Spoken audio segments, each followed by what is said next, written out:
Ayun mga kababayan, Luzon, Visayas, and Republic of Mindanao, Province of China ni Digong ang Davao City. Ngayon mga kababayan, meron po tayong, ito actually may related din po ito sa politics. Bakit? Politics si Robin eh. At saka kapatid ni Robin Padilla si Rostom. Na noon, Rostom Padilla, ngayon ay Bibi Gandang Hari. So ito mga kababayan na disclaimer lang. Ang papa ko is Muslim talaga. But hindi ako converted sa Muslim, pero marami din po akong mga nababasa, naririnig, at mga pinsan ko mga Muslim, nakakausap ko din po sila. Kaya bago ko i-content ito, tinatanong ko sila.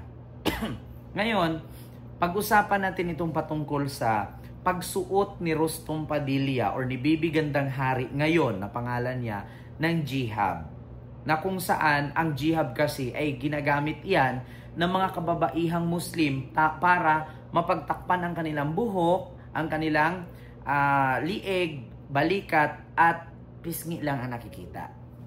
So ngayon, actually mga kababayan, nagsuot kasi itong si Bibi Gandang Hari or si Rostom Padilla noon na Bibi Gandang Hari ngayon, ang kapatid ni Robin Padilla, na kasalukuyang senador ng Pilipinas. Nagsuot kasi siya ng jihab.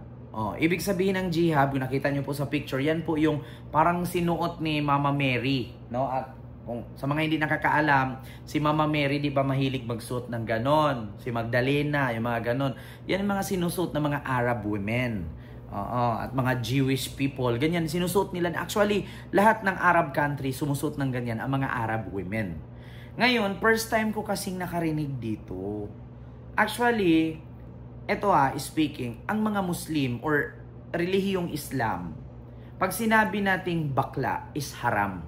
Sa madaling salita, ibig sabihin ng haram ay bawal or kalapastangan. Actually, hindi ko alam kung ano meaning ng haram. Alam ko yung meaning ng haram.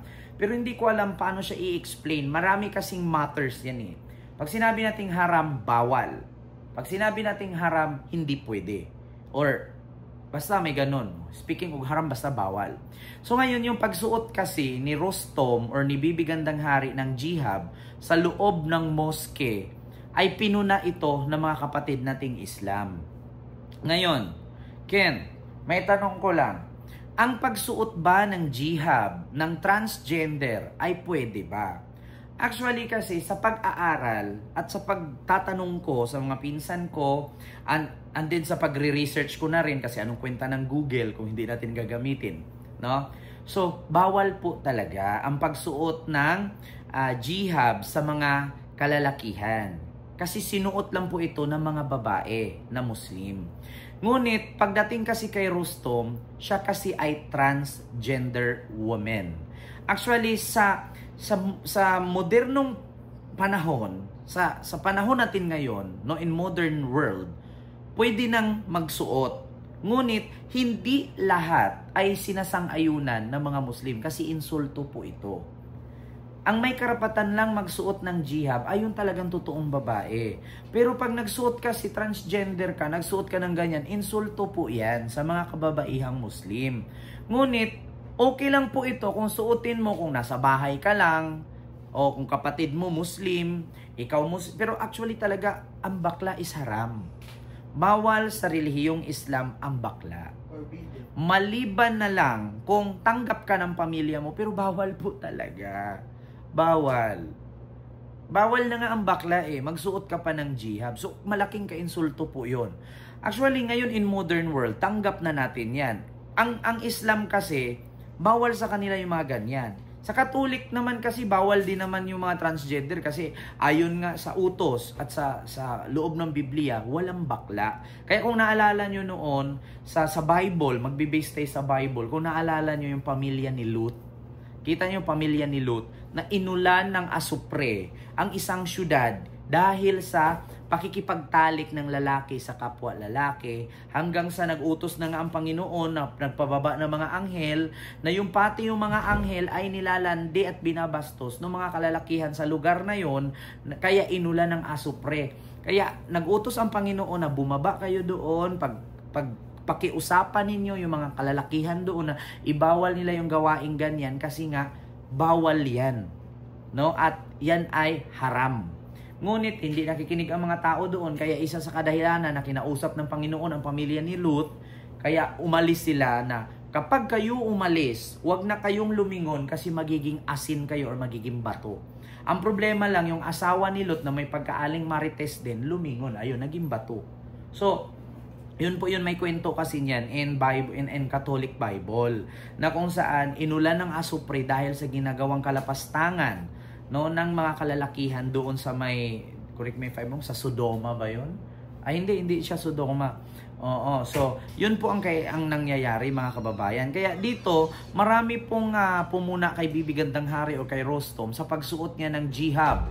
No, makikitang kasama nito ang mag-asawang si Mariel Padilla at si Senador Robin Padilla. Ang komento ng netizen, it's a no for me. It's a form of disrespect. Sabi nung mga kapatid nating Muslim, kasi haram po talaga yan. So ngayon, ito po, mag-research po tayo. What is jihab versus burqa? A niqab cover most a woman's face except for her eye. A burqa covers a woman's face and body with just a mesh in front of the eyes for wearing to see through. A jihab covers a woman's hair and neck but not the face. So ngayon ang tanong, mga kababayan, pwede bang magsuot ang transgender ng jihab? Actually, isa ito sa kadahilanan na ikakasira ni Robin Padilla, mga kababayan. So ngayon ito na, basahin natin.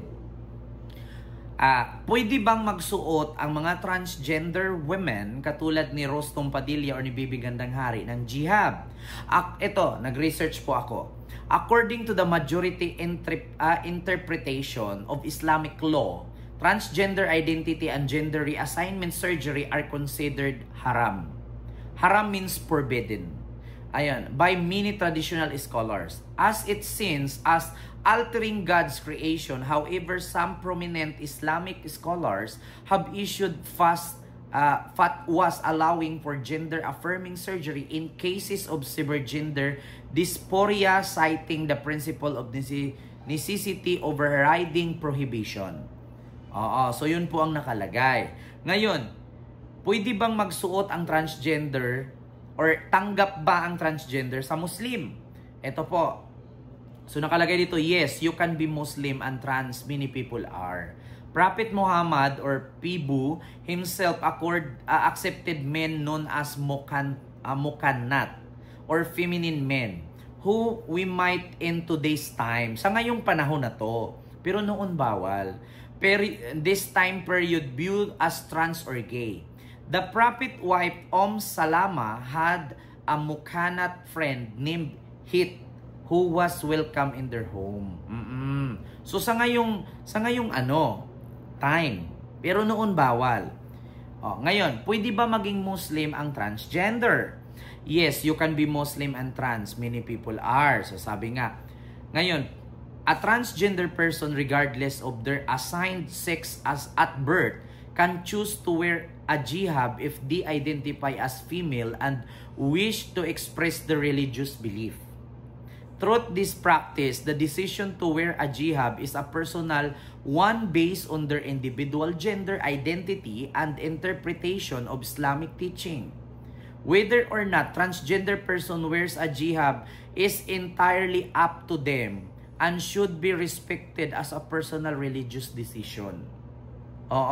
Pero para sa akin, according nga sa aking mga pinsan at sa lola ko, sa side ng papa ko, bawal po talaga. Bawal. Bakla, transgender is haram in Islam. So sa pagsuot ni Rostom Padilla, para sa akin, karapatan naman ni Rostom yon na magsuot. Pero hindi okay para sa akin. Bakit? Nasa loob siya ng moske. Sa pagpasok mo sa moske, kailangan mo maghubad ng tsinelas. Pagpasok mo sa moske, kailangan respetado ka, respetuhin mo yung moske, pero yung pagsuot ng jihab is not good. It's haram. Para sa akin ha, kasi Muslim din po ang tatay ko, pero hindi ako converted. My mother is Christian, but I'm Christian right now. Hindi po talaga magandang pakinggan. Katulad lang din sa Katoliko.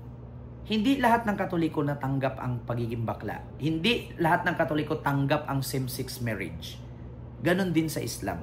Merong Islam na na-adapt nila yung modern world. Merong Islam na pinapanindigan talaga nila at pinapaniwalaan nila kung ano ang tinuro ng Quran.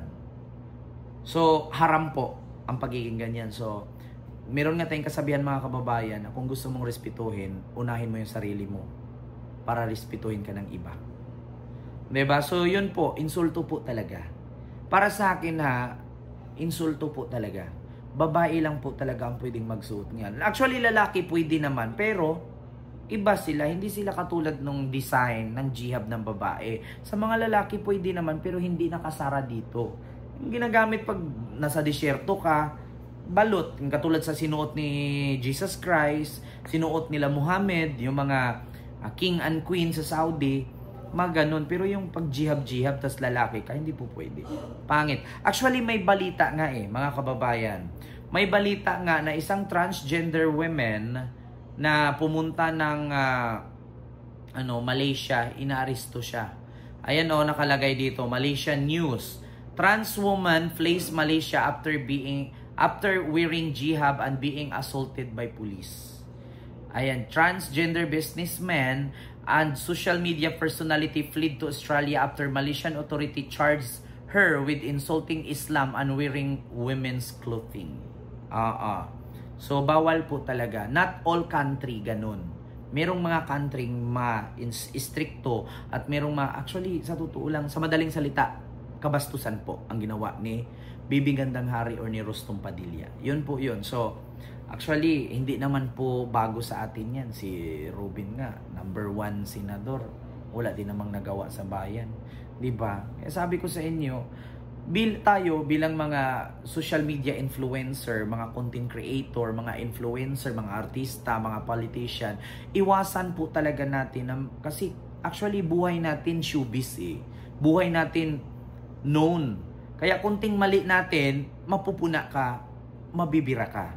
Kaya kung gusto po natin na respetuhin tayo, unahin natin yung sarili natin. Lalo-lalo na sa mga artista, sa mga politician, iwasan natin makagawa ng mali para hindi tayo mapuna. Listen, learn po yan. Para sa akin mga kababayan, it's haram. And I thank you. God first. See you next vlog.